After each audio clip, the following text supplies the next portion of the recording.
Having trouble with your garage door? Problem solved. Call Direct Service Overhead Garage Door Company. We're your go-to team for garage door repair, new garage doors, openers, and more. We offer same-day service. We're always ready when you need us. Best of all, you can book your appointment online or talk to a live operator 24/7. No machines, no waiting. So whether it's a broken spring or a brand new garage door, trust the local experts at Direct Service Garage Doors. Call us today or visit directserviceoverhead.com.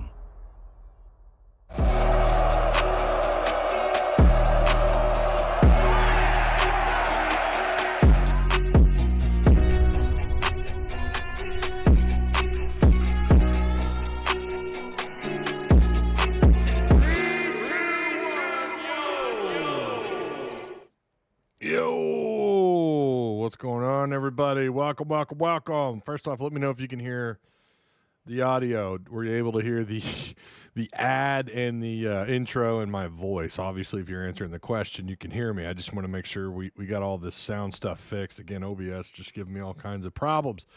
Also, if you guys would be so kind, make sure you like, share, subscribe. That'd be wonderful. All good. Oh, good. Thank you. Other Mike, Lance Hamilton. Thank you so much. What's up, Kerper? How you guys doing? We do have a poll up. We've got a poll. Hope you guys will take it. Take the poll. It says, are you expecting Arkansas to finish well in the transfer portal? 62% of you are already at yes. So make sure you take that bad boy right there. And we've also got our post-live question. This is something I'm very curious about. I want to know where you guys are at on this. Tell me what Arkansas should do at quarterback in 2026. Do you go to the portal and maybe find someone, I don't know, there's a certain Memphis quarterback, I'm just saying, that might be available. Or do you keep KJ Jackson? What do you do here? Because, Tim brought up a really good point on Monday Night Lights Live. He said that, this is a different system. It's a different offense. And he's going to have to learn a whole new – I mean, it's part of it. These kids should expect it. They ought to understand it, right, that you're going to have to – the odds are pretty high that when you go to a school, when you go to a college, there's a chance that the offensive philosophy might change year to year. So, yeah, and there's already that change from high school to college too that already happens, that takes place along with the much higher caliber of players around you and that you're facing. But a lot of challenges for a quarterback. So I want to know – what do you think Arkansas should do? What should the Razorbacks do? Should they portal in a quarterback? Now, listen, they're going to portal in a quarterback, okay? That is happening. Arkansas will do that. The question is it someone they want to come in and immediately be the guy, someone to come in and maybe push KJ Jackson, or like a JIC situation, just in case? That's what I want to know. I want you to tell me. I want you to tell me what they should do. They ought to go find someone a little bit older that can fit that fits the mold here. All right, appreciate everyone for hopping in here. Make sure you like, share, subscribe, all the fun stuff. I'd greatly appreciate it. Make sure you share, comment, question or comment in the chat. Goodness, yeah. Bring in a highly talented transfer quarterback or highly talented transfer portal and have a non-toxic, all talent-based competition, says Pooh Bear. Yeah. And again, remember, you can answer it here. That's fine. Answer it live. But that's also the post-live chat question. If you answer it, boom, that's 1K XP. We just started cycle 12 in Discord. That literally just started yesterday morning at 10 a.m., and so if you want to get a nice head start in Discord, hey, and join Discord if you're not already in on it. I noticed we got some new Patreon supporters, and one of them, and they're not in Discord. So to get the full effect, come join Discord. It's real simple. You connect Patreon or Discord to your Patreon account. It's real simple. There's an option there. So Kick says bring in a new quarterback. Wow. Okay. All right. And the poll, again, make sure you take it. Are you expecting Arkansas to finish well in the transfer portal? Okay. Shout out to Direct Service Overhead, the garage door company. Same-day services, quality parts, affordable outcomes, better than the best results. They, you come home late from work, your door's not working. Damn it, we've all been there. Give these guys a call, 501-244-3667, or you can check out the link provided for you down below that will be there after the show. It's not there now, but it will be after the live. You can click on their link and check them out. So, again, same-day services, quality parts, the best of the best, baby. 1,000+ 5-star reviews. Again, that number 501-244-3667. All right. Yeah, we're going solo tonight. Travis and Tim are busy. That's fine. We're going to make this bad boy work because we got a number of things we could talk about. But let's start off first. We know we've got an update on the with the coaching staff. All right, so we know Tim Cramsey is going to be the coordinator. He's coming over from Memphis. Larry Smith is going to come coach the receivers. David Johnson, to me, is the jewel of this staff so far. I'm still just awesome they got this guy on staff. Marcus Johnson, Jeff Myers, I've been corrected who these – just know they're here. Marcus Johnson, Jeff Myers, they're going to tag team the wait a minute. Hold on, pause. They're going to both take on the offensive line duties there on coaching the offensive line. Ron Roberts is going to coach the defense from Florida. CJ Wilford is coming up. CJ Wilford's going to join the staff. He's on. He's going to coach the safeties. Chad Lunsford's going to coach the special teams. And then Darren Wilson's coming back. Darren Wilson's coming back to coach the secondary. He's back. He's back. So if you guys remember, Darren Wilson, year one with him coaching the secondary, certainly looked pretty good. He brought in, was that the class? I think that was the class they brought in Selman Bridges, or was that 24? I can't remember. What is Selman Bridges? It feels like it feels like he just got here. I don't know, but that's one of the guys that he's responsible for bringing in here. Selman Bridges was like a unanimous 4-star, really good prospect out of high school. So he was at Florida with Ron Roberts, and I listen. 23, his first year at Arkansas. Pretty good, man. They were like 4th in the SEC in passing yards allowed. It was something like that. It was really good. It was really good. I want to say there was a period of time there for like 6 or 7 weeks where Arkansas had like one of the top 15, top 20 secondaries. Or, well, let me take that back. They had the top 20 in fewest yards allowed through the air. Now, I think it's important to note, while yes, you know, whoever's coaching, you know, you got a guy that specializes with the corners or a guy that specializes with the safeties. It's important to note that just because they are really good that year, you know, that doesn't mean that was all because of Darren Wilson. And I'm not trying to throw shade at the guy at all. 23 was a great year, from what I understand. Absolute monster, you know, in the recruiting realm. And again, he recruited pretty well here. I think he was in on several other prospects, but he was also the lead recruiter. You know, we already talked about Selman. And he did that at Florida too. Like he's again, here you go in Florida. Another how many different people is that you now have on staff that has some experience in recruiting the state of Florida? Like, and specifically is coming from that area. We just keep going right back to it. I mean, at this point, like, you guys get it, I know, but it's just kind of fun to poke and prod at a little bit. It is so clear that section might be the new Texas for Arkansas. And I don't mean that like you're going to go in and get who you want, because there's a period of time in Texas where Arkansas could go in and have some success. You know, it's not like they beat Texas head-to-head or Oklahoma. You know, but before A&M joined the SEC back in 2012, and, you know, before the shit really hit the fan at Arkansas, you know, you went in there and you grabbed some pretty outstanding players out of Texas. I mean, half your roster would be standouts from Texas, and that and then you started kind of settling, because A&M joined. And you've always had to deal with, of course, the native, Texas Tech, A&M, Longhorns, schools like that.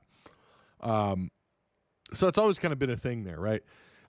But you're a familiar influence in that part of Texas. You go to a place like Florida, South Georgia, thanks to really, I guess you could argue, this started kind of with Petrino, really. But they really started digging their heels in east of the Mississippi. It feels like more so with Petrino and then Brett Bielema. You guys remember he'd go down to Florida. Damn. I mean, he came out with some absolute studs, Denver Kirkland, Alex Collins. There's several others I can't think of right off the top of my head. Those are the two that always stand out. Mostly, Alex Collins, who was just a big-time talent. I still, to this day, I not only the drama with his mom running off with the papers, but just like signing this dude was incredible. So you hope to get back to that, and it's, again, very clear this is where they're headed. This is what they want to do, and I love it. I honestly, I love it. If you can, well, let me take that back. I love it if it works, right? Right? Huh? Right? If it doesn't work, what the hell are we doing? And you can't, about face in the middle of your coaching career at a school. Well, we're going to fire all these guys, and then we're going to try and head back into Texas. By the way, they're not going to abandon Texas. There's just going to be too many boosters in their ears. Like, no, you can't do that. I guarantee you, they're going to always still have Texas. They're going to go in there, and you're just too deep there, anyways, right? Like you're still you're still a factor to some degree in some of those areas. You can't turn a blind eye to that. Just like the in-state recruiting, you'll never abandon it, nor should you. But yeah. So we got the secondary, CJ Wilford and Darren Wilson. Now we wait. Tight ends coach, what are they doing there? And what's going on the defensive line? Wilford's background, CJ Wilford, who, of course, my goodness, I had all of his information up here. He was at Georgia State and has a little bit of a reputation as a great players coach. Now, I hope, you're getting guys that are, that are from, SEC programs or P4 programs. I don't care if it's Florida State, Miami. Of course, you know what I'm saying. Like, you were able to just pull a well-known recruiter from FSU. Who knows what else you could do? And then you go to Georgia State and you pull CJ Wilford. But I like him. Like, the more I hear about him, again, it's like once you start to peel apart the onion, it's like, oh damn.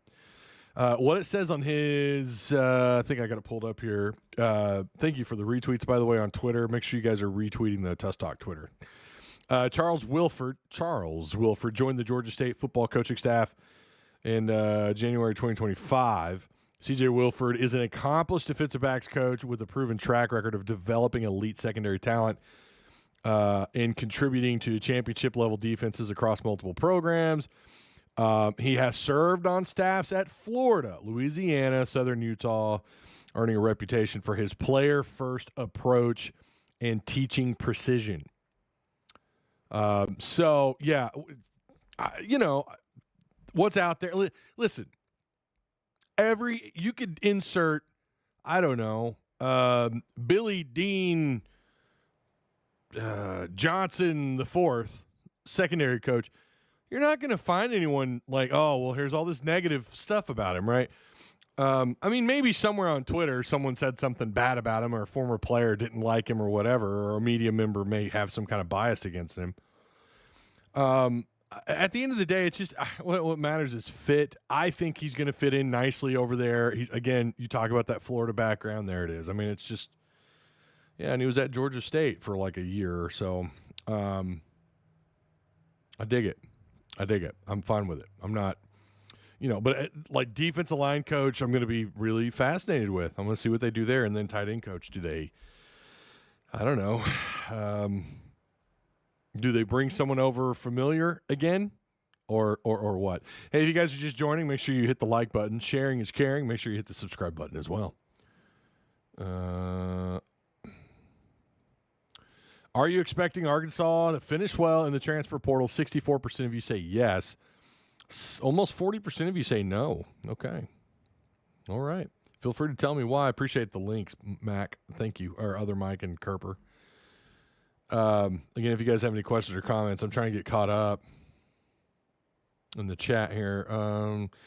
Scott Swindle says, I'm only expecting it because we are supposed to have NIL money. Supposedly, we still have to wait and see. Yeah? Yeah. Liking the coaching staff so far, and I think the portal will have lots of talent available, says Megan. Yeah, okay. Megan, are they going to get some of those folks? Are they going to get some of those players? That's what I want to know. Let's see, Ty. What are the chances we get the Metcalf bros back, considering the epic disaster at Michigan and Wilson coming back? That's actually a really fair question. I think it would be stupid not to give them a call, says Heartbreak Hog. Man, this stuff with Michigan is wild. Like, this is all kind of unfolding. Apparently there's an arrest. Are they arresting the former Michigan coach? Like, what's going on? They just fired this guy. Sharon Moore is fired. And I don't know if this is real. You don't ever know what to believe anymore. But someone, Max shared in Discord, Pete Thamel, I don't know if this is a tweet. Former Michigan coach Sharon Moore has been detained. Statement from city manager in Saline, Michigan. The city of Saline Police Department assisted in locating and detaining former University of Michigan football coach Sharon Moore. Mr. Moore was turned over to the Pittsfield Township Police Department for investigation into potential charges. Reporting with Dan Wenzel. Oh my gosh, that's dramatic. He showed up. Apparently, he showed up to her. Oh, wow. Yeah. It's insane. Yeah, so I don't know. Do you go back after the Metcalf bros? I don't know. That's a good question. They were really good here. Ex-Michigan coach detained by police after firing. Man, what a meltdown. I mean, literally, I'm trying to get prepped for the show tonight, and I'm seeing this. I'm like, I don't have time to really go into this. Incredible. That's nuts. That's sad and crazy. Investigation into what? You're just going to have to Google. Look, I mean, it's something to do with him. I don't even know all the details. I'm going to be real. I don't even feel that comfortable going into it because I don't know all the details. Something about someone said he pulled a Bobby Petrino. I don't know. This is wild. I mean, it's just kind of nuts right now. Yeah. Ty, yeah, it's been confirmed. He's been arrested. Wow. Where do I send the legendary status cards for Patreon giveaway to? Wait, what? Are you asking to send me some cards for legendary status?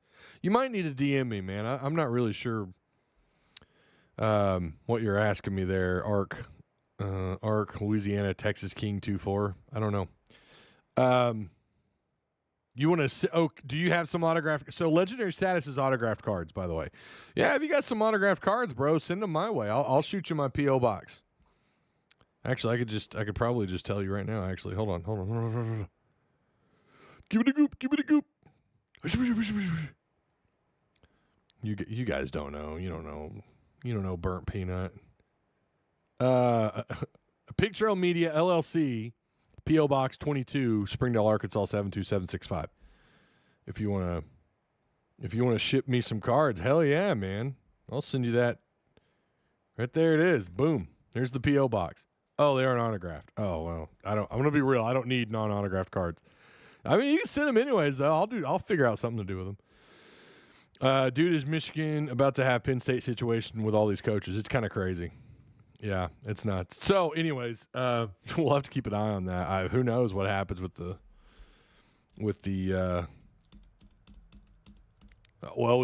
I mean, it's always something, isn't it? There's always some kind of scandal. It's kind of crazy. So, yeah, closing out on the coaching staff. Listen, right now, would I grade it out like an A-plus staff? No. There's not a lot of flash here, and I think we kind of knew that was going to be the case. I do think you have to crush the defensive line hire. I mean, really, you need to crush them all, but right.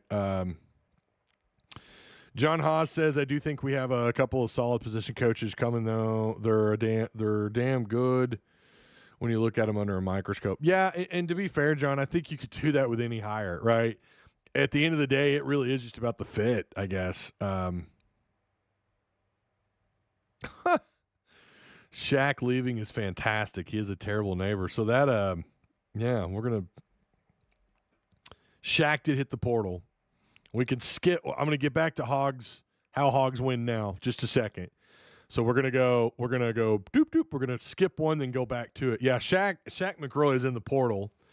That's now 2 Razorbacks in the transfer portal. Shaq McRoy and Keyshawn Davila. He was a terrible neighbor, says call me sir 2018. Oh, no, that sucks, man. So from what I understand about this, reached out to someone who has, well, I don't want to give, he knows a little bit about this and believes it to be a scheme fit scenario. That's what he believes it to be. This isn't someone who has talked to anyone recently, to any family members or players or whatever, or coaching staff for that matter, but kind of, has his finger on the pulse, has his thumb on the pulse on certain things. And he's the first guy I text after this. He just got back with me literally right before I went live.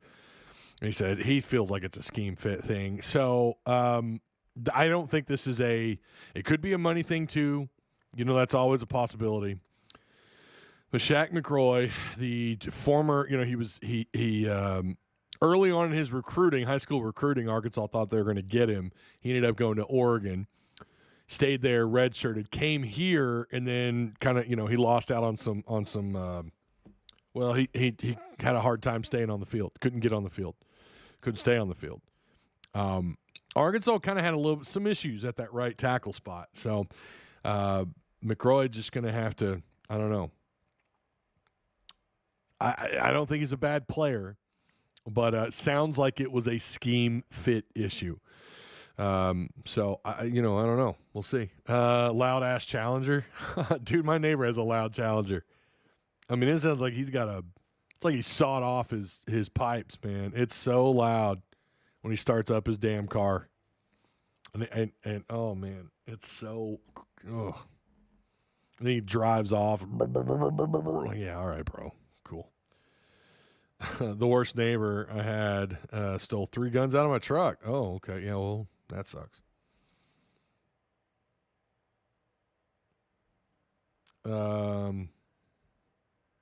Megan says I forgot about Jace Petty. Well, Jace Petty wasn't scholarshiped, right? I don't think he was scholarshiped. Let me double check. I don't think he was. I don't really touch on. I mean, I hate to say it, not that I'm. But yeah, Jace Petty was not scholarshiped. Pretty sure he's a walk-on, unless they scholarshiped him later. 2024 Fall SEC Academic Honor Roll. Nothing against non-scholarship players. There's certainly been some great walk-ons, but if they don't come up, I don't talk about. You know what I mean? Like if they don't come up on these sites, I just don't talk about them. Like on the transfer page, Nothing against him. Sure, he'll go be a fantastic student somewhere. Ty, how many portal players in total do you think we take in January? That's a really good question, Jeremy. I don't know.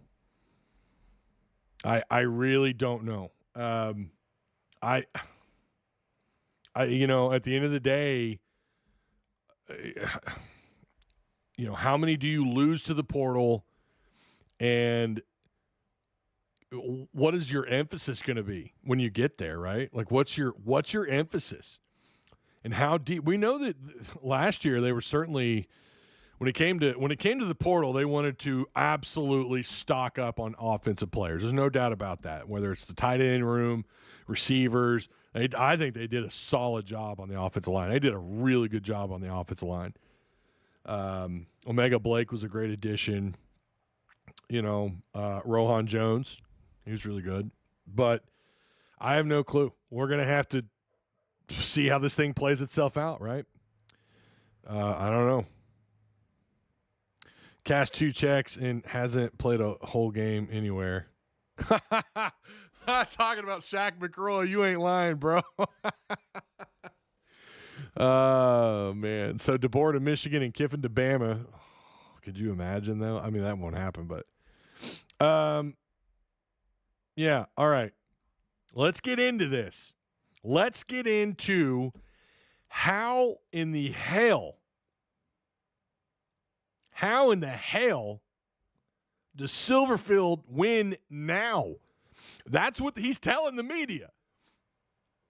I mean, he doesn't want to wait around. He wants to win now. Ty, how the hell does he do that at a place like Arkansas? Well, first things first, okay? Let me hold on. Let me be clear about something. I'm not saying that if he does these things and only these things, he's, like that's it, right? Oh, then you win a national title or whatever, or you get to the playoffs. You do the unthinkable, you get to the playoffs. But here's how you win now, right? Now, we also have to understand the schedule in 2025. I mean, my God, it looks on the surface to be, extremely challenging, like it is every year. And now you got to play 9 SEC games. Thank you for the retweets. Now you play 9 SEC games, right? You got to play a tough P4. Well, I say it. There's some bad P4s, but you're going to have to play another P4. It's going to be brutal, right? I say another. It'd be your 9 SEC games, then a P4, and then whatever you want to do with the rest. I think that's how the calendar or how the schedule is supposed to look out, or how it's supposed to look. All right. Well, first things first, and he's already kind of doing this stuff. Silverfield's already kind of doing a little bit of this.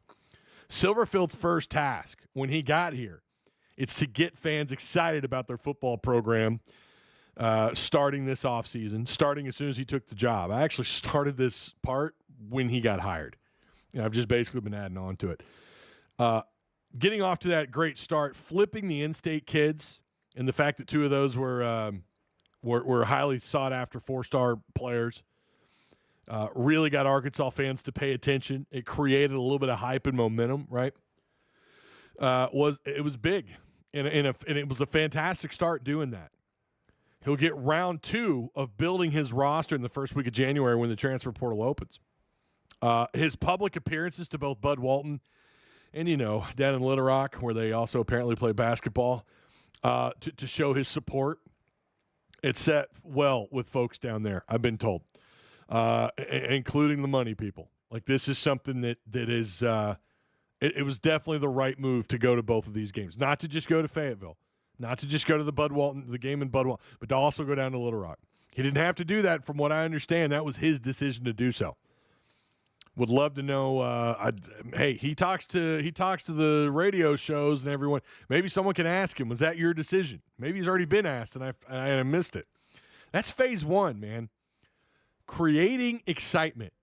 And he accomplished that. Well, so far, he's done a really good job with that. And he continues to do so. Now, we've talked about the over-promising, under-delivering, right? Oh, you got a tall task already at Arkansas. Things are tough here. Things are tough. They've not been great. They've been very up and down. It looked like Pittman had launched us into the stratosphere with that year 2 performance, only to come right back down to earth, man. And then to just keep sinking. Now, I'm not going to dump on the guy. I think he came in and did exactly what he was hired to do. Took a lot of just abuse on social media about his weight, about his chest. After that 4-win season, things got really rough, and it's just so uncalled for. But fan is short for fanatic. People forget their humanity, and it really sucks. Don't get me wrong. I'll sit here and have fun and make jokes and all that, but I'm not going to attack someone's appearance. And he had to take a lot of abuse for that, and that is really just too bad. The guy's just here to coach, and he wanted to be the head coach here. And but I'm also going to say, You don't say things like, I didn't know what to do. You don't appear to be clueless in front of the microphone. All the things that Pittman did wrong, it cost him in the long run when you talk about just his demeanor and the way he approached things when it obviously the fans were upset and Sam just didn't have an answer.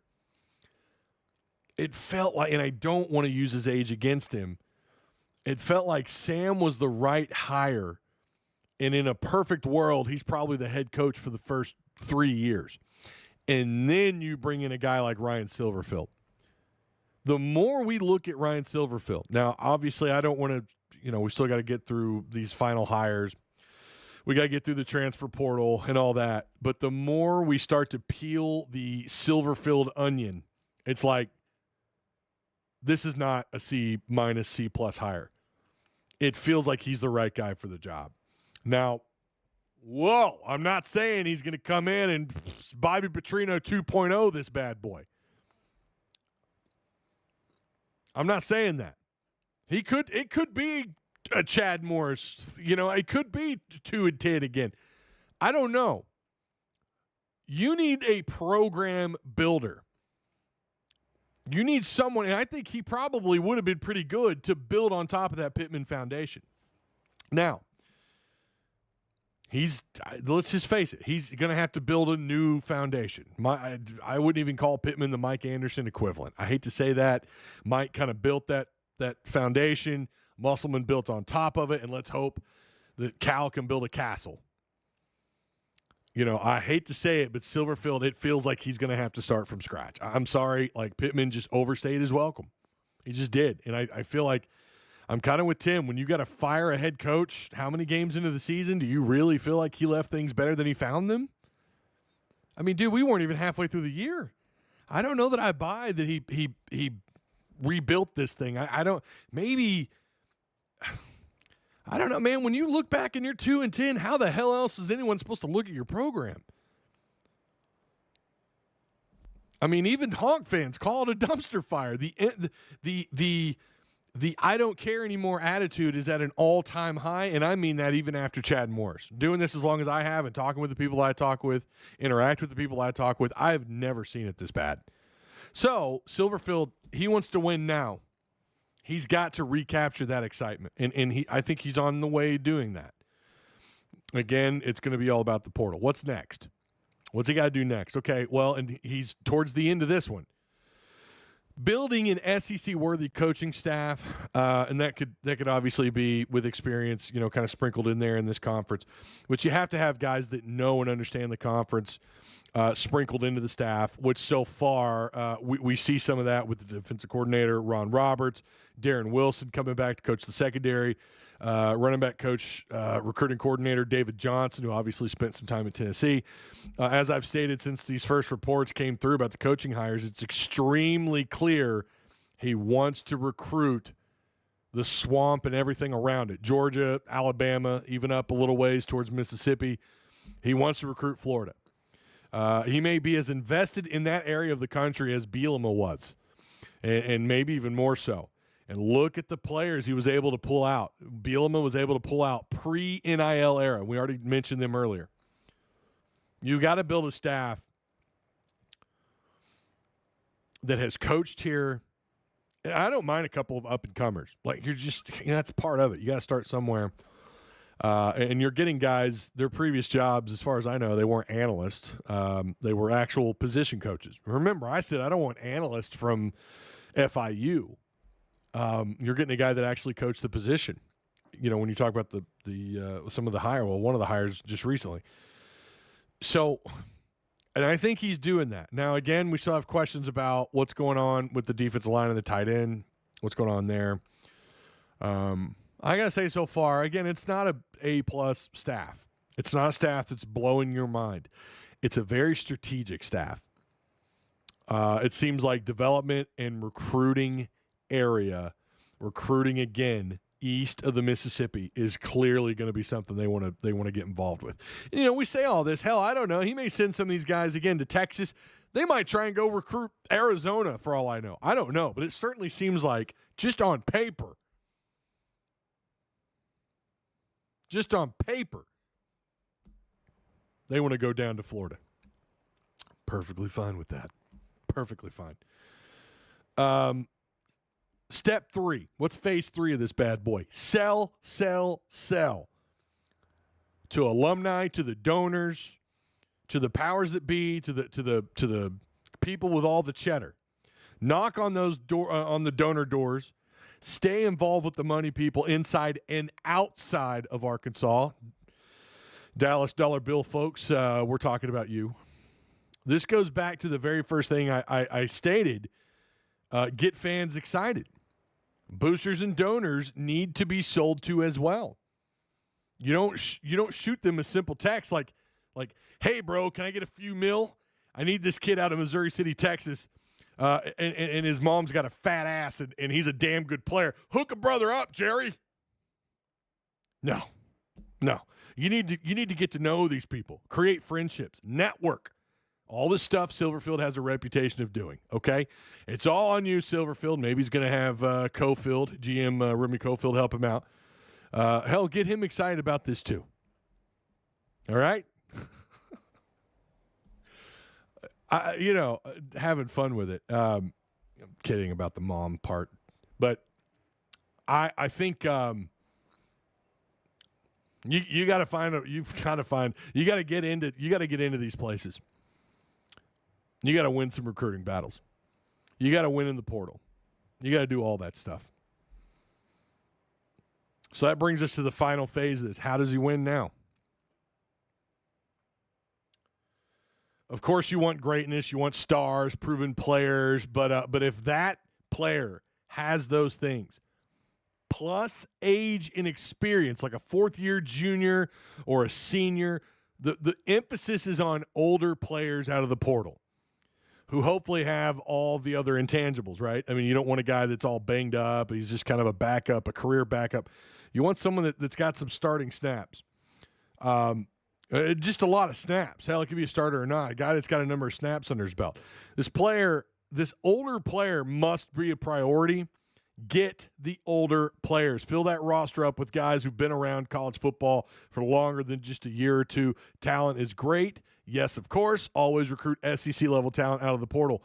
But again, age needs to play a big role. Look at the last 2-3 years of this at Arkansas. Name these guys that were older and look at the impact they had. Mike Washington, Rohan Jones, Julian Neal, who's a possible first-round prospect, Cameron Robinson, Omega Blake, Raylan Sharp, Caden Kittler. The list goes on. And it's been that way for the last 3 years.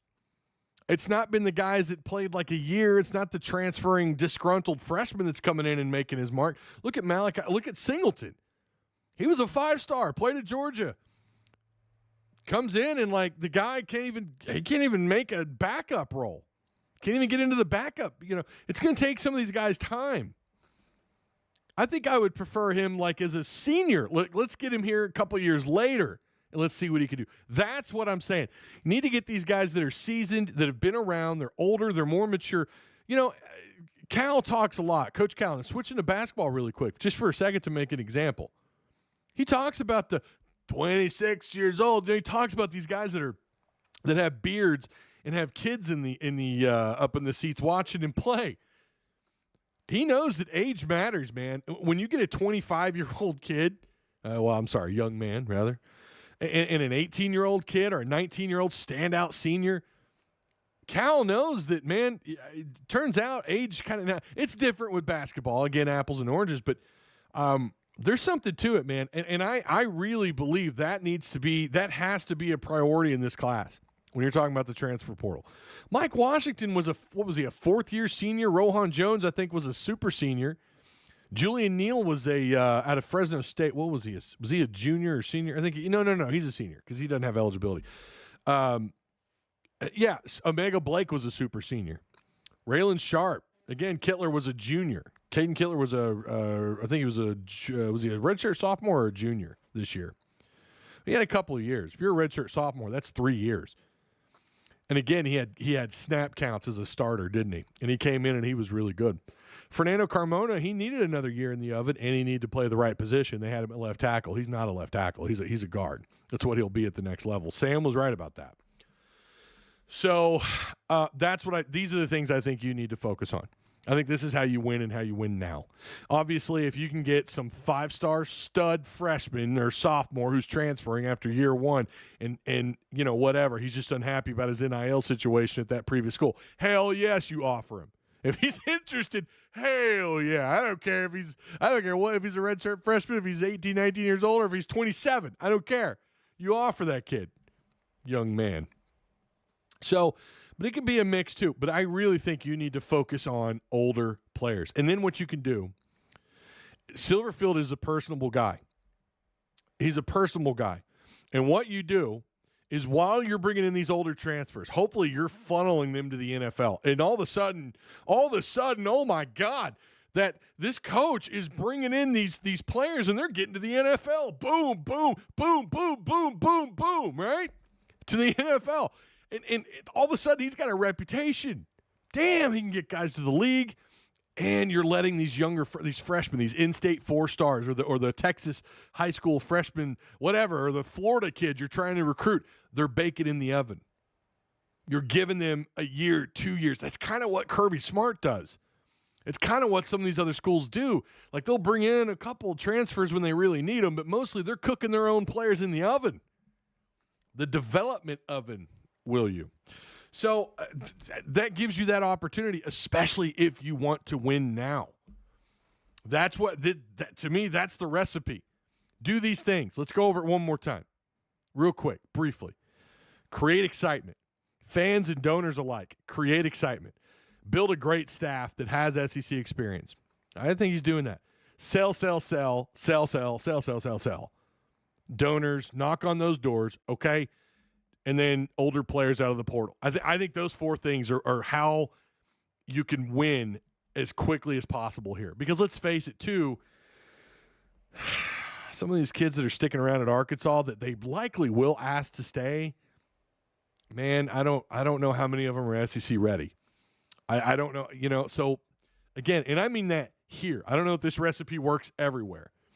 Some schools you don't have to worry about raising the money. They've already got it. They're already in a good situation. And, it's different here. In Silverfield, I think the more I see him, the more I'm like, and the more you read, the more you hear him talk, and just kind of get other people's opinions on him, you start to take it all in and understand that, damn, he might actually be the right fit for Arkansas. And he's a program builder. That's his reputation. And that's what he does. Listen to this. This is Bruce James, who called in on the Buzz. I guess this was earlier today. Shout out to the Buzz. This was their interview, not mine. But I'm going to play it on the screen. Listen to what he said. This is about a minute long. Silverfield was not my first choice. We lost him to Auburn. Okay, so I had not paid a lot of attention to it because I thought it was going to be that or somebody else. Right. And so it was sort of quiet about him. And then when we got him, immediately when he came in and talked to the players, said, okay, that is the guy can sell. Okay, he's genuine. Because you go back and you look at what he's done everywhere else. What I liked about him, he's 45 years old, but he's got 25 years worth of experience. That's right. How many people can do that? Yeah. A younger coach can really communicate a lot better than somebody 60 years old. He definitely is a recruiter, and any time that you have someone that has won, and he has won at Memphis, he's been in the pros. What does that really mean? It means he knows how to evaluate players. It goes back to he has a connection with people. He literally can fundraise. Right now, I wish he'd shut up because he's telling the fan base that he's going to win, pretty fast. Yeah. He's selling tickets. He has to. That's part of the reason he has a contract. But is he genuine? Yes. Everything I can check out about him, he's the real deal. You know about his background all the way back to high school. Yep. And so he was ready to make the move. In other words, he hit the ground running. He goes out. He signs that many people that quick. He gets in his cars. He goes talk. What have we had before in the last 10 years? What have we had that even gets close to that? We had a football coach that said, I didn't know what to do. This guy knows what to do. He knows who to hire. He knows to do this. He's got a game plan. There you go. That's Bruce James, former Razorback, played back in, he played back in like the late 60s, I think. He's an OG. So you heard what he had to say. I agree with him. And again, the more you hear and the more you kind of think about it, boy, it certainly seems like Silverfield's the right guy. We'll see if he can actually get it done. Sell. You mean do Yurchek's job for him? Listen, Gary, I don't give a damn. I don't care. Whatever. However, it's very clear to me that Silverfield is willing to do all this. He wants to win. He wants to build this program up. Now, I have no idea what his ceiling is here. I have no clue. Again, it could be Chad Moore's 2.0. It really could, man. I mean, I'm not drinking the Kool-Aid, and I'm not telling you to do so. But I have more hope now that he's the right guy than I've had since being hired. Now, we'll have to revisit this after the portal. And you guys know, Patreon supporters know this. We'll be all over it. We're going to be looking at the targets. We're going to be looking at who they land. We're going to have a complete breakdown. Legendary status and $8 club members will be able to see the targets, and they'll be able to see I'll pull the list up here. Where is it? Portal Watch, which are players just kind of maybe loosely. There's a chance here that Arkansas is going to target them, and then the portal target page. So you got to be $8 club or higher to have access to those pages. Now, the portal commit page, everybody who's a Patreon supporter will be able to see that. You'll have the full breakdown right there. So all you got to be is a $4 donor, and you literally get access to all of that once the commits, once we start, the commits start piling up in January. So highly recommend that you join. So shout out to the most recent joiner, by the way. I had that person's name. I wish Patreon would send me an update every time we have movement, and they don't. Shout out to Terry. Terry he joined. He's a $4 donor. So shout out to Terry. He joined the $4 Patreon. So congrats. That's how many total members is that? 40, 150 total members. I think 70 paid members. That's awesome. You guys are great. Let's see here. Nobody will sign anything like that. Kopesky. Whoa, what did Kopesky say? Oh, okay. Put these players on performance-based contracts when you give a kid or any player $2 million. Yeah, did you see Taylor Green? They have Taylor Green. Someone has him down at $2.1 million, by the way. $2 million without taking a snap. You're courting disaster. Yeah, no one's going to sign that. I agree with I agree with Fish. I don't think anyone's going to sign that. You never know. I mean, maybe there can be a clause in the contract. It all depends on the language written within. But is I didn't know what to do the most embarrassing thing you've ever heard any head coach say at any level? No. Petrino with the neck brace is still the most. God bless him for coming back, and then taking on the interim role. But man, that whole, and I realize we're talking about what someone said versus what he had, the neck brace, but the neck brace thing was pretty embarrassing. And in fact, that's still something that when Petrino took the job to come be the OC, I mean, that's what everyone was posting on their on their update. Petrino's back at Arkansas. It was just so embarrassing. And I don't know, as far as what anyone has ever said, I don't know. I'd have to give that some serious thought. There's been some really, when you get behind a mic, I don't know. I guess Ty got me there. I love Bobby Petrino, but that was embarrassing. Yeah, that was bad. That was really bad. Tim B says, "Hey Ty, loving your positive outlook, bro. I'm excited for next year. Love seeing the red. Oh, the red chrome. Yeah, I put it back up there. I said to hell with it. Come at me." Brim says he's drinking water. Okay, so he's not quite drinking the Kool-Aid yet, but he's drinking the water. I think that's fair. I think I'm doing the same thing, Brim. I'm drinking the water. I haven't mixed in any Kool-Aid yet. I haven't mixed it in, but let's see what happens with the portal, and then after that, really, you got to see what he goes and does with it, right? Maybe we got to wait this thing out till after we see 2026. Listening to Locked On Ole Miss, act like lame Kiffin didn't have anything to do with them being relevant is so delightfully delusional, says Michael Kopesky. Yeah, the only times that school's been relevant when they cheated their balls off, as I've mentioned here over and over, cheated their balls off so blatantly, it was like it was just epic levels of, oh my God, I can't believe they got away with that for as long as they did. And then when they brought in Lane Kiffin, and you got to give him credit. Yeah, you got Lane Kiffin. He did wonders there. But he was always, I'm surprised he was there. I thought he was going to leave like 4 years ago, bro. I thought he was going to be there for like 2-3 years. Damn near give him the Tennessee treatment. BDER Ricky V. What up, Ty? Woo damn pig. What's going on, man? Have you heard anything on D-line or linebacker coach? Well, linebacker is going to be coached by the defense coordinator. That's going to be coached by Ron Roberts. He's going to coach linebackers. Unless something changes, as far as I know. And I have not heard anything on the defensive line coach. Someone had insinuated to me, and this was a media member, it felt like they were gonna close in on a defensive line coach by the end of the week. But I can't verify that. And that's not a I'd just say that individual's come back and said not sure, basically. So I don't know when this is going to happen with the defensive line coach, but it feels like they want to get this staff, and of course, right, they want to get this thing figured out now. Man, thank God you're not in the situation that oh, Michigan is so screwed, man. It's Jover for them, bro. That's rough. All right. Let's see here. Let's read some more comments. Firmly in the show me camp. Yeah, I agree, man. Same here. In the show me camp. I couldn't agree more. Hey, make sure you guys like, share, hit the subscribe button. Make sure you share the Tusk Talk with Ty Twitter. Yeah.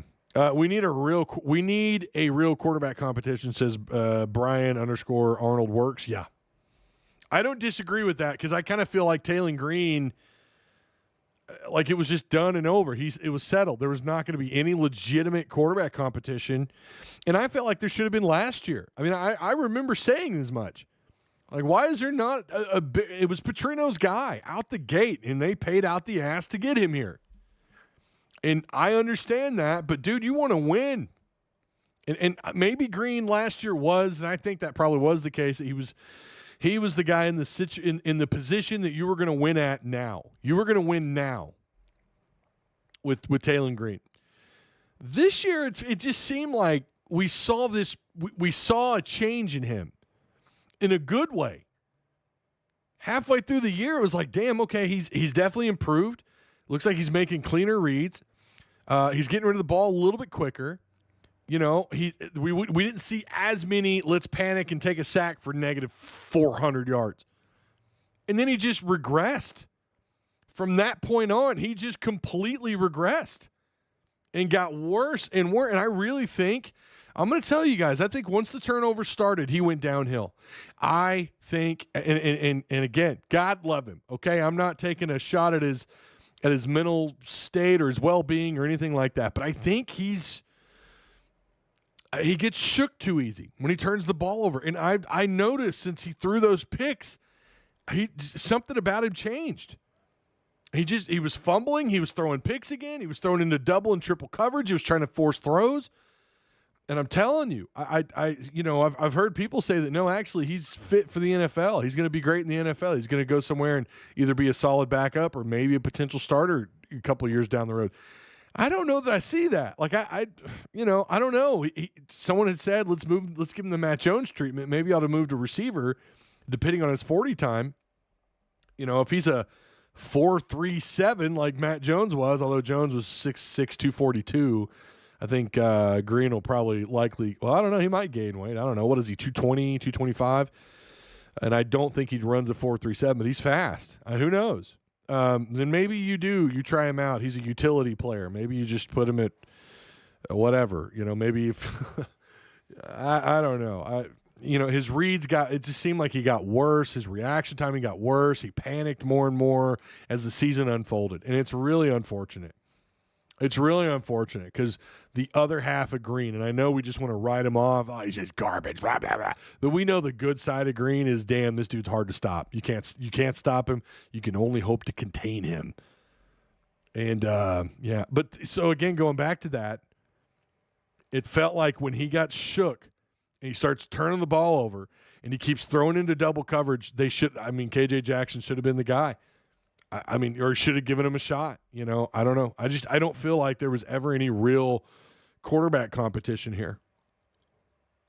I don't think there ever was. I know that Jackson got to play against Missouri, but I'm fine with Green getting the start because it's his last game, it's senior day and all that. But Jackson should have closed that thing out. I believe that. TG wouldn't even run after the Arkansas State game. TG will never be a Matt Jones. Yeah, again, Kopesky, I'm not saying he's Matt Jones, bro. Calm down. Calm down, Kopesky. Calm down, sir. I'm not calling him Matt Jones. National Sports Guy said today the pros are really looking forward to see. Yeah, I keep reading that they are all in on Green, and I'm telling you guys the good side of him, the pro side, or the you got your pro and your cons on a player. The pro side of him is he's dynamic. He is dynamic and can make some insane throws out of the pocket off his back foot. In the stuff I saw him do in practice, damn, okay, all right, you have my attention, sir. Ty was lack of competition at quarterback due to NIL. I don't know how to answer that. I don't know. I could have been. I have no clue. You're paying him. If it is true that he was paid 2.1, if that is true, it very well could have been. I hate to say it, but boosters have, the money people have more influence now than ever. I don't know. He's 100% better than Richardson from Florida, and he's killing it in the NFL, says Brady G111. Yeah, listen, anything can happen. You get him in the right offense, with the right guidance, with the right coach who can dial the buttons the way that Kendall Browse did with KJ Jefferson. Who knows, right? And I do, again, I'm going to say it again. I don't care. People can disagree with me. I think he gets drafted. I think he's either a 5th, 6th, or 7th round pick. Now, if he goes to the combine and blows everybody away, does all the drills, does the passing drills, if he looks good in the Senior Bowl, I don't think pro day really matters all that much at our, the school camps they do, the where every school holds their own pro day. I don't know. There's a lot of, believe it or not, there's a lot of damn scouts that show up to that. I got to talk to a couple last year, and it was really cool. I might see if I can go again this year. I have a lot of fun just watching them do all their stuff. But I don't think that's going to matter as much on his prep NFL resume or combine resume. I don't think that really matters as much, but he's got to really turn some heads. He's got to kill the interviews, and then we'll see. We'll see. But I do think he gets drafted simply because of his athleticism. It's crazy. Richardson has been awful in the NFL. Laugh out loud. Bobby Trino said KJ is very smart. KJ Jackson has so much potential, man. I wonder about this offense if it's his fit. He's coming back, so apparently they've sold him on as much, right? Carmona drafted before the 3rd round. Dude, I don't know. I don't know where Fernando Carmona goes. Really good interior guard or interior offensive lineman. Can play that left guard spot well. I think he has some center experience, but he's definitely an interior lineman. I don't know, man. I love this. This is the part of the football of the offseason I love too. I love getting into all this. I don't talk about it as much here because really once a player leaves, I don't think like 70% of my audience gives two shits what happens. I hate to say that, but they don't really care about the draft. Anytime I've tried to make content around it, nobody watches, nobody cares. I just don't talk about it as much, but this is the stuff that I really dig into and I like looking at. I like it more than any of the NBA stuff or even the baseball, any of that. Off-season NFL or off-season college football, getting ready for the draft. Hell, I have the draft on the TV while I'm playing games. It's so fun. I love it, man. He'll be drafted as a mid to late round project. Yeah, I agree, Matt. He very well – he's a project player. Absolutely. I mean, who knows? Again, if you get him in the right guidance, he could be great. Hey, again, if you guys are just joining, make sure you subscribe, hit the notification bell. That way you're notified as soon as I go live. I do plan on, obviously, we'll do the post game for Texas Tech. After Texas Tech, now I got to start closing out tabs. Hold on here. Close, click.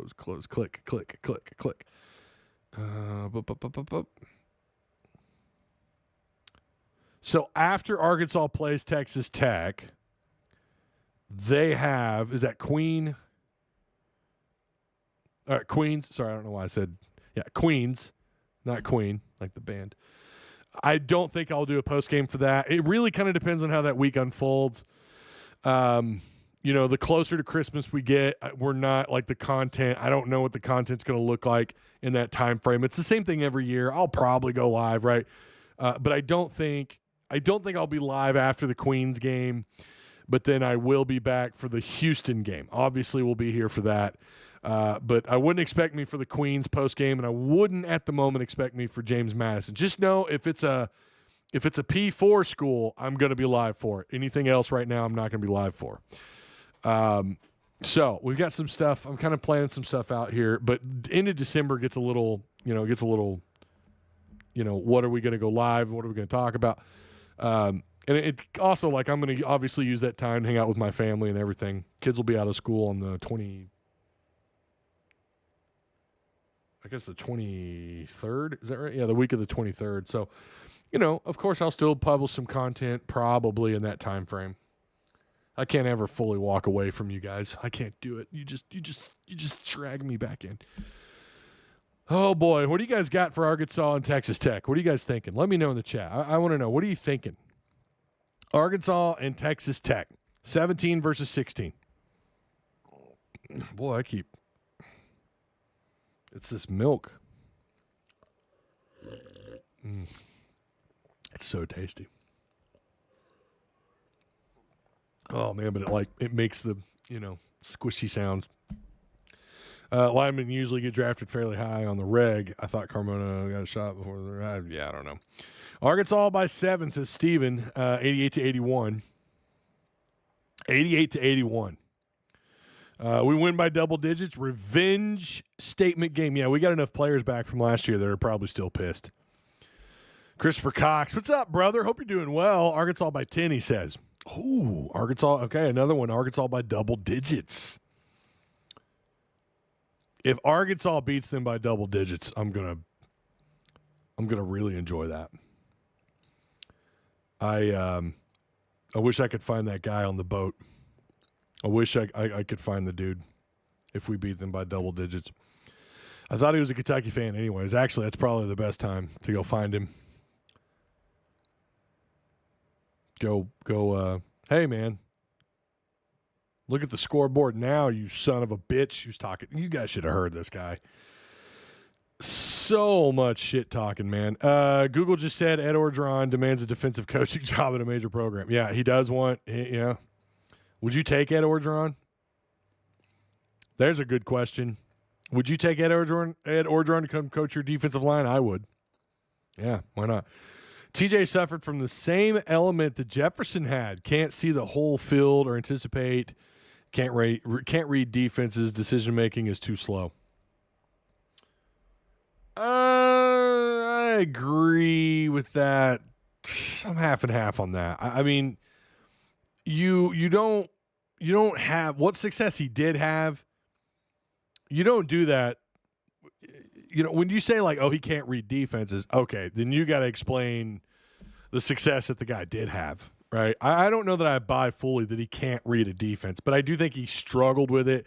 I agree there were times he just held on to the ball too damn long. I agree with all that, but I don't know that, like, when you say he can't read defenses, that's too definitive. I don't think that's true. I think he could. He's just a little slower, right? He's just a little slower at it. More confirmed, fired for improper relationship with a staff member. Buy him a Harley.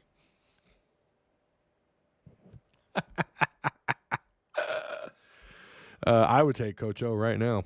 Again, tell me what you guys think about Arkansas and Texas Tech. I mean, where are the basketball people at? What do you make of this game? I'm really curious what your thoughts are. Brim, unfortunately, I don't have a link for you to call in on. I would love to read your thoughts on this. I think TG relied so much on his athleticism that he didn't trust his reads. That's a good point. And he also made some bad reads. I agree with that. Yes. TG liked his legs better than he liked his reads. Being a slow reader will get TG killed in the NFL. Well, I mean, yeah. Again, I don't know what he does at the next level, but I do think he gets drafted. Billy Showtime might cook on Texas Tech. Oh, yeah? All right. Okay. I think I have to agree. Well, they got JT Toppin, Christian Anderson. Good Lord. I mean, these are two guys averaging 20 points a game, Toppin's averaging close to about 21 points a game, almost 12 boards. This dude's a real deal. He turns the ball over a little much, both him and Christian Anderson. And this is kind of an issue with Tech. They're turning the ball over 11 times a game, which isn't atrocious. It's coming from like three guys, Watts, Anderson, and Toppin. Although they're the three, they're going to have the ball in their hands the most, or a lot more than anybody else. So, of course, they're going to have some turnovers. But these guys are averaging, again, Toppin and Anderson are averaging close to 3 turnovers a game. Toppin is they're not a very good free throw shooting team either, 67%. What is crazy, they don't take a real high volume of shots outside, but they are shooting close to 37%. They can knock down some points, man, outside, out in the perimeter. I think they shot like 40 against their game against LSU. I got to catch some of that. And they shot ridiculous outside. I think at one point they shot like 50% in the second half. I think they ended up at 47, 48% outside. Tech, pretty decent shot selection team. Something that threw me off about Arkansas in this game, well, not just in this game, but in general, Arkansas is one of the best fast break point teams in the country. Now, I knew they were great. I knew they were damn good. They're like second or third in the country in fast break points. That's wild.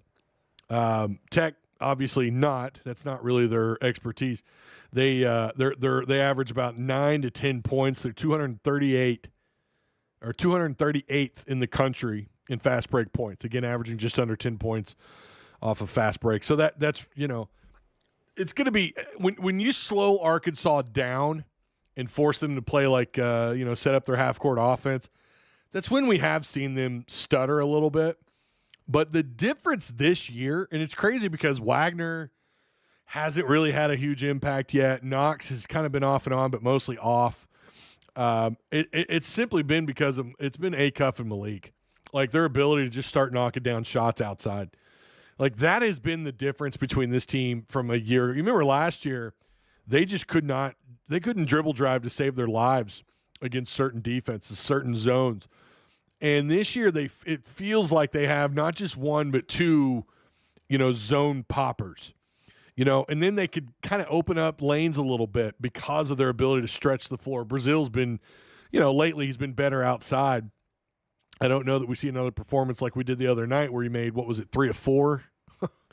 Was that 3 of 4? What game was that? He's shooting outside like crazy. Or his shot selection was so good, and he kind of vanished in the second half a little bit. But if these three guys are on, and then obviously you're going to need Ewan and Pringle to do their thing, and get rebounds and box out and play physical underneath and sacrifice your body for the ball and all that, which I think these guys have always done under Cal, at least from last year to this year. When you talk about anyone that's played for him at Arkansas so far that we've been able to see, they like to go for loose balls. They like to get guys like Billy Richmond off the bench just to create some real electricity, right? And you talk about a guy that'll sacrifice his body, Richmond will do it.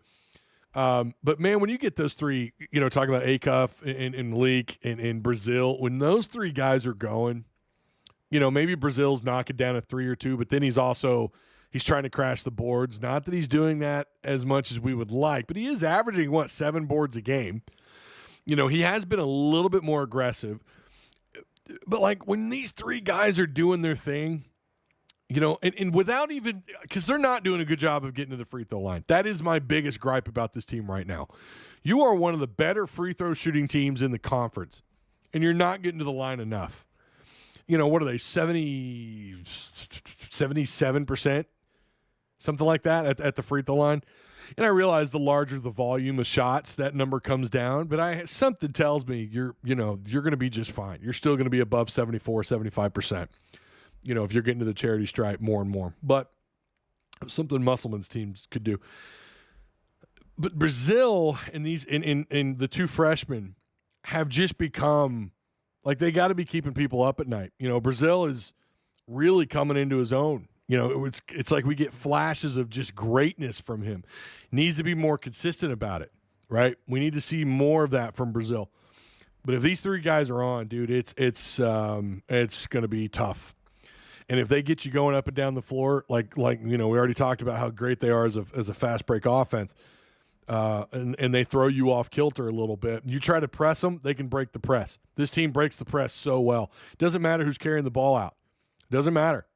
And Wagner naturally is good against the press. He was that way last year when teams would try to turn up the press on Arkansas. He knew how to get out of it. You got him and Acuff for a freshman, Acuff. And so, it's like you could throw whatever you want at these guys. They're still one of the better scoring offenses right now in the SEC. And that's against arguably one of the it's probably the toughest schedule. I don't know actually what it is, what the SOS is, but it's definitely, we know with the amount of former Elite Eights and the teams that are projected to do well, like Louisville, built a lot like Alabama, by the way. Look at how Alabama plays. Look at how Louisville plays. Very similar. And you did a fairly good job, although that was at home. You got to play Bama at Alabama this year. But, yeah, this team it feels like they can do a little bit of everything. And I'm not as concerned about matchups, the length of the guards, and you've got Ewan starting to play better. Ewan apparently starting to buy in more. I mean, he's had a couple last game or the last two games. He's had an impact. Now we're kind of waiting on Pringle, but man, I'm just liking where this team's going right now. They are my number one in like the Tusk Talk with Ty power poll. They're number one. They're number one. And then everyone behind them, like Alabama, Vandy's still in. I think Vandy's in there somewhere, even though their strength of schedule, who they've played is garbage. But Arkansas's number one on my power poll. They are. And I'm going to tell you this. If they win 3 of these final 4 non-cons, so that includes obviously Texas Tech, Queens, Houston, and then I think James Madison, right? And then you got to play Tennessee, your SEC opener. I think if you win 3 of these last 4, they'll be picked. You'll like people are going to pick them to win the SEC. It would certainly, I would, and we told you, like after they play James Madison, before they play their SEC opener, we're gonna redo our, where we pick people to do what. The SEC overall is taking a step back. We talked about this like 2-3 weeks ago. No, it was about 2 weeks ago. The SEC is not what it was last year so far as I could tell. It's just not. I don't think they're going to send, 12, 13. They're not sending that many teams to the tournament. They're just not. That's not going to happen. I think they're going to be – they could very well be in the 6 to 7 range. They really could be. We'll see. We still got some games left before conference play. But, man, those non-cons, this is why it matters. Who you play matters. Kind of makes you wonder if Cal had a sneaking suspicion that the SEC wasn't going to be as good and you're not going to be able to ride that SEC wave into a top 4 seeding. You're going to need to schedule some pretty tough non-cons, some teams that have a little oomph behind them that are probably going to be favored, as a top 3, top 4 seed. And that's exactly what they did. Duke and Michigan State, man, although someone was commenting about Michigan State a minute ago, are they losing? What's going on? Let me look that up. Someone said something in Discord. Are they playing tonight? No. Okay, that must have been an offhand comment. Okay, no, they don't play. They play Penn State on the 13th. Okay. I was about to say, what's going on with Michigan State? They did lose a close one to Duke, but yeah, so far based on who Arkansas has played, like it looks to me like they've gone toe-to-toe with Duke. Probably, I mean, they led by 7 in the first and in the second half. Two different, after losing the lead, they got it back in the second half and went up by 7. It looked like they were going to maybe possibly build on top of that lead. They couldn't do it. Michigan State's just, I mean, they're good, right? And same thing with Michigan State, right? Or, I'm sorry, I'm getting Duke. And they did that to Duke. Duke, they trailed, took the lead, was up 7, lost the lead, trailed, I don't remember what the largest lead was. I want to say 12 or 13 points to Michigan State, to Duke. My God, it's definitely getting towards the end.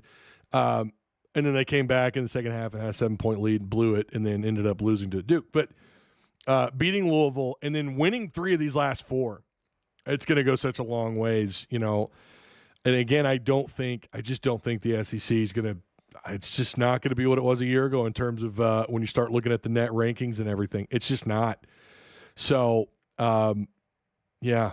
And right now, so Vanderbilt's 9-0, Georgia's 8-1, LSU's 8-1. LSU got just destroyed. Missouri is 8-2. They've now lost back-to-back games. They lost to Notre Dame by 5. That was on the road. Then they lost to Kansas by 20 points.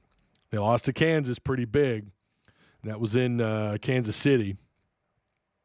So Missouri is turning out to be, I mean, we knew they're going to start playing better competition. They're going to struggle. Alabama's 2 losses are to number 2 Purdue, where they lost by 7, and then to Gonzaga, where they lost by 10 points. They lost to the Zags by 10. But I think Arkansas, Alabama, I do like Vanderbilt, watching them play a little bit. But again, their schedule – and then they close out the non-con with they do got to play. So they play Central Arkansas. They go to Memphis, or is that a neutral? Yeah, okay, that's in Memphis. All right. And then they go to Wake. Wake is decent, not great. And then they play New Haven, and then they open up on the road against South Carolina. So we'll unfortunately, I don't know how much we're going to really know. I guess after they play Memphis on the road, maybe we'll know a little bit more about Vanderbilt. Must be nice. I saw where they offered the a five-star basketball recruit. I got the text. I didn't see who it was, but Vandy apparently has got some change to work with. I almost hate Kentucky in basketball as much as Texas football, along with Bama, Auburn. Yeah. The Commode Doors. Yeah. Vandy is a sports college now. Apparently they got paper. Apparently they've got some cheddar to work with, huh? So yeah, I right now, I mean, it's not going to be a surprise to you guys, but if depending on how Arkansas closes this thing out before SEC play, it is really hard not to like them to be the odds-on favorite to win the regular season battle in the conference. I just think they're just such a well-built team, and of course this means, Ewan he's got to keep playing better. Okay, let's not sit here and act like, oh nope, Ewan's back. Okay, he's, there he is. There's that guy we thought we were getting out of the portal. Hold on, no, we need to keep seeing it. We need to see him grow and get better. Pringle, we need to see show up. Can be aggressive sometimes. He struggles, fouls a lot. He's got to calm that down a little bit. And Brazil's got to be consistent, right? And then you look at the guard play. Like sometimes I wish there was a little bit more movement, between Malik and Acuff. Kind of wish they were moving the ball a little bit more. But then at the same time, these guys are your leading scorers, and they're absolutely crushing it. Both of these guys look like, man, who knows? The sky's the limit for both of them. Why wouldn't you want them shooting, right? But there are times they just take ill-advised shots, and I know it's killing Cal. I mean, I know it's killing him. I know there's sometimes he's like, but you know what? He also doesn't mind his shooters to shoot. And then they say when you get into a slump, well, shooters got to keep shooting. I don't know that I completely buy into that philosophy, but I understand it. So right now, Texas Tech is favored to win this game. And that matchup predictor said the same thing about Louisville, didn't it? 54% or 53.9% in favor of Texas Tech, number 16th ranked Texas Tech Red Raiders. All that oil money spilling onto the basketball floor now. They are favored at 54%. Obviously, we don't have a line. We won't get that till the day of, I'm pretty sure. But again, that's an 11 a.m. tip-off. Thank you, God. December 13th. I'm excited for this. I agree. I think I'm going to take I don't know double digits or not.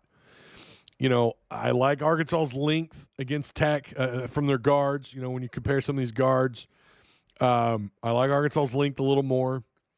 Obviously, I think Arkansas's the better team on the floor. This is going to be played inside the American Airlines Center in Dallas, Texas.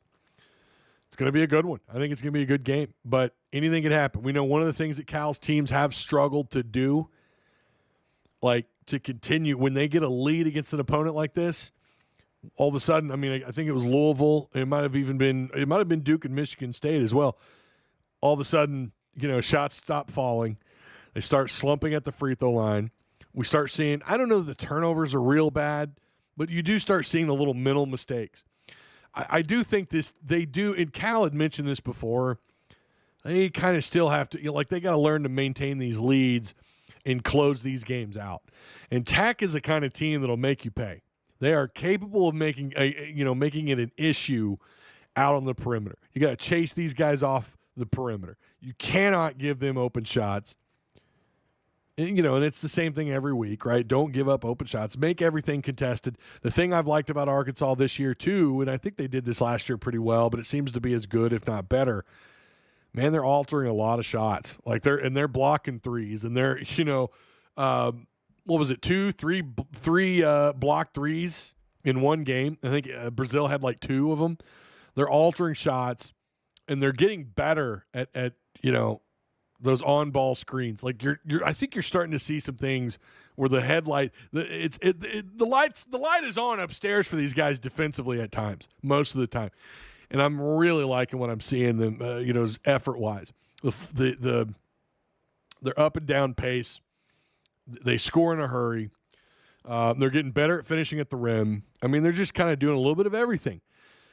We know, too, even some of the best teams sometimes just have bad nights, but they got to, hopefully they avoid that against Tech, and I think they win. It could be a double-digit win. I don't know. I'm not going that far just yet. I would say probably, final 3 possession kind of game. Maybe it's a little hurried at the end, and then Tech all of a sudden finds themselves, maybe they're trailing by 7 or 6 or 7 points. Maybe they foul, and Arkansas gets a couple more points at the charity stripe. But who knows, right? It's could be fun. It's revenge, though. I know that. You got Wagner, Brazil, guys that were here a year ago, Billy Richmond, guys that know, right? And I'm sure somewhere, Cal mentioned, he said, how did we lose this game? How did we lose this game? How did we lose this game? I don't know. Well, I think they're, I don't know. I feel like anything could happen. It's good to have this feeling, versus kind of where we were at last year when Arkansas was 0-5 in conference play, and we just weren't sure they were going to. I remember saying, I don't know how we win another game right now. The way they're playing, I don't know how they do it. They completely turned it around. So anything can happen. But, yeah, I'm taking Arkansas. Give me the Hogs, baby. I think we build a double-digit lead in the middle of the first half. Yeah. Tusky, don't say that. Don't say what, bro. You got to be more specific. Pringle and Ewan have to stay out of early foul trouble. God, I agree with that. Need a good game from Knox and have to win the rebound battle. Yeah. So Tech does rebound pretty well. They're at 40 boards a game. They're not great at rebound. They're not world-beating rebounding. That's not really who they are. But yeah, they're at 40 boards a game. Hold on, let me double check that stat. Actually, I was kind of looking at them, watching a little bit here and there, and when they want to crash the boards, they can, though. I'll say that. What are they rebounding wise? Rebound. We can look at rebounds per game. I think they're floating around somewhere the top. Well. Okay, NCAA stats doesn't have them. I thought they were first page. I guess not. You could always just pull up ESPN. ESPN will tell you. But I was kind of curious who they were in league with. Oh, here they are. Okay, they're 60th. Yeah, so I was right. 40 boards a game. 363 rebounds on the year. 132. That's actually not a bad number of offensive boards. How many games? That's through 9 games. 231 defensive boards, 132 total offensive rebounds. So, yeah, okay. You guys know who the best rebounding team in the country is? Oh, this shouldn't be a shock to anybody. Florida. Florida is number one in the country. They've only played 8 games, but they're averaging almost 48 boards a game. That's crazy. That is nuts, man. That's the same amount of offensive board, 139, but again, that's through 8 games. 242 defensive rebounds. Zags are 5th. The thing that Arkansas, I didn't realize Arkansas was this high up on the assist to turnover ratio. You guys know where they're at? Do you know where Arkansas is at in the assist to turnover ratio ranking? I figured they were like, I don't know, 40th. They're 17th in the country. 1.82 on the ratio there, with 155 total assists and just 85 turnovers through 9 games. That's pretty damn good. I mean, that's a winning recipe right there. And you look at all the teams on the front page here, which is a good sign. Liberty's at number 1. Vanderbilt's number 2. Xavier's 3. Purdue is in 5th. Indiana and the Gonzaga is at 6th and 7th. Alabama's at 14th. Duke is at 15th. I think Michigan State, Michigan State's 23rd. I mean, they're in good company here. Kentucky's at 26th. Ugh, womp womp. Womp womp. Let's close out this poll here. Are you expecting Arkansas to finish well in the transfer portal? And again, 71% of you said yes. So there you go. BBN thinks they a national champion every year. They haven't done doodly squat 10 plus years. Oh man. BBN kept telling us this is classic Cal. Yeah. Vandy wins track and field too. I have no idea. I don't keep up with track. Could not tell you, brother.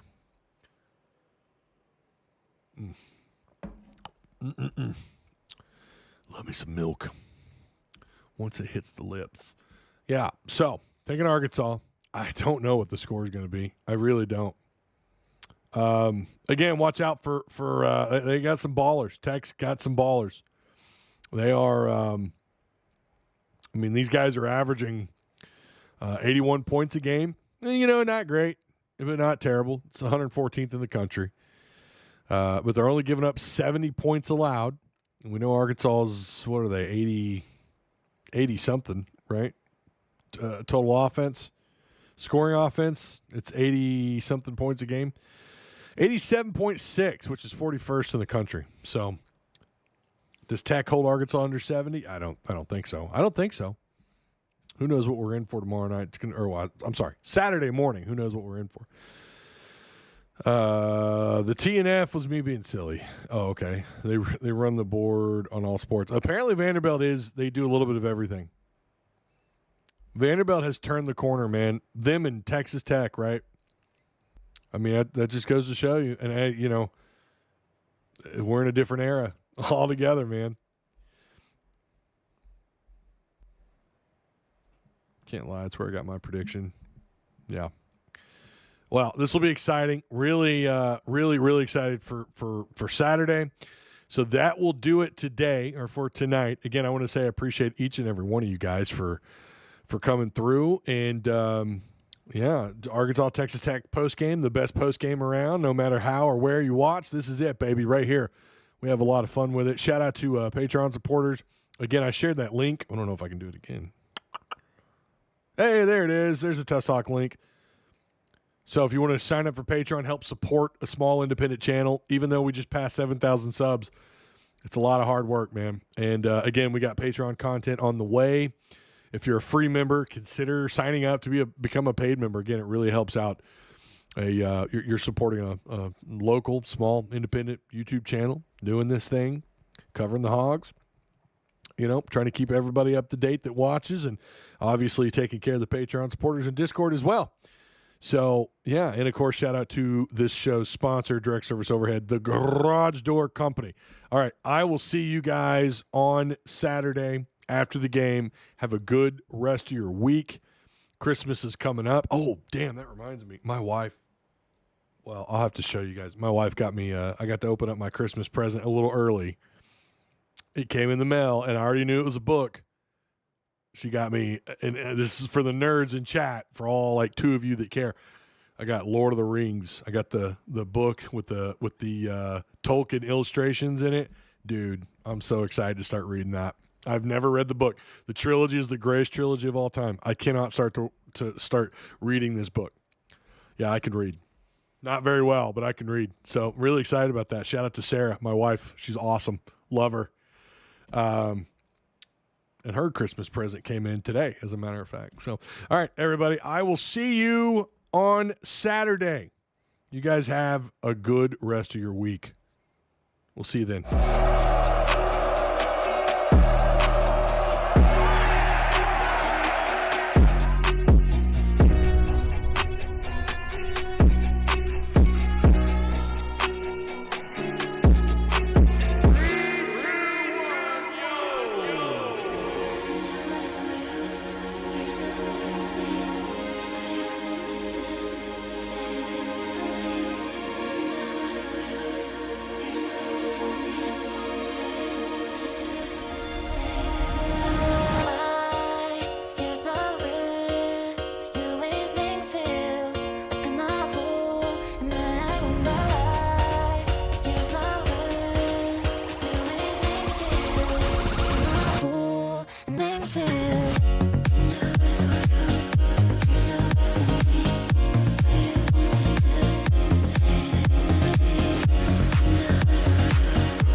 Who you gonna get?